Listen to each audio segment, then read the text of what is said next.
Now, young people have been disproportionately affected by the unemployment crisis, both here in the United States and around the world. And a recent report by Young Invincibles estimated that in the United States alone, it's costing taxpayers $25 billion annually in lost tax revenue and paid out government benefits. Now, the promise that getting a good education will lead to a good job seems a lot more like an illusion these days.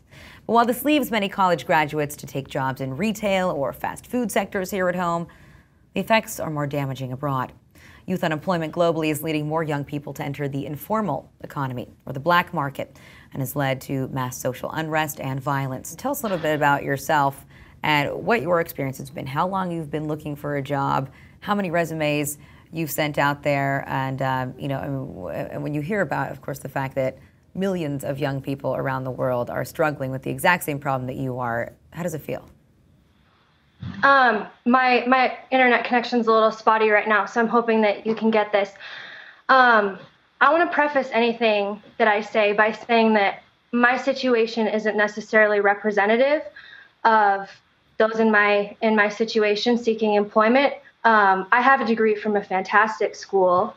I currently don't owe any student loans, and I have amazing, hardworking parents who have been able to support me until the right opportunity comes along.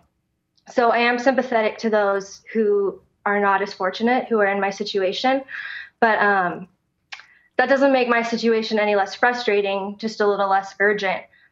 Jillian's article suggested that I graduated with a degree in marine biology. I actually studied neuroscience, which has the potential to be a very lucrative field with a higher degree. The biggest problem that I faced is that there aren't a lot of entry-level jobs in the medical field. And so I've applied for a lot of reception jobs in medical offices and low-level technician jobs that don't require certificates. But the problem with even these lower-level jobs is that they require a minimum of 2 to 5 years of experience, which I don't have because I've been in school.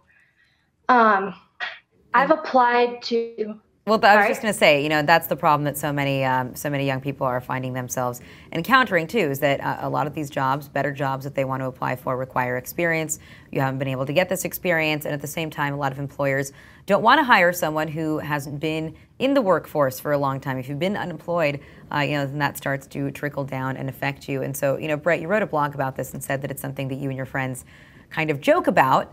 But how long do you think you can keep trying to laugh it off? What real damage do you think that there might be for your future prospects here? The fact that this has turned into such a cultural phenomenon has allowed us to approach this with a sense of humor, which I think honestly is one of the best ways to approach the situation, considering we have so little control over it. But honestly, I just think it's a numbers game. I've sent out about 50 to 100 resumes, which is not a lot, but I have been at an internship working 50 plus hours a week and looking for jobs specifically in my field.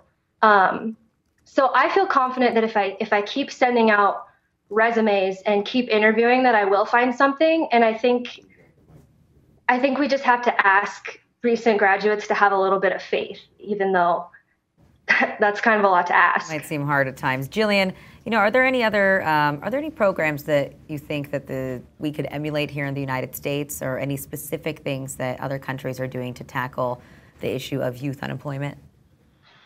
One thing that's talked about a lot, and it's sort of unclear if it's actually being implemented, but apprenticeships are, that's something that people talk about a lot because, like we were all just saying before, employers think that young people who haven't had a job don't have the skills necessary to be employed, and then those young people can't get hired to get those skills. So an apprenticeship would basically be, companies hire and train young workers and give them the skills that they need, with the hope that either that company will then hire them or another company who wants an employee with those skills. So that's sort of been discussed as kind of one way to deal with this.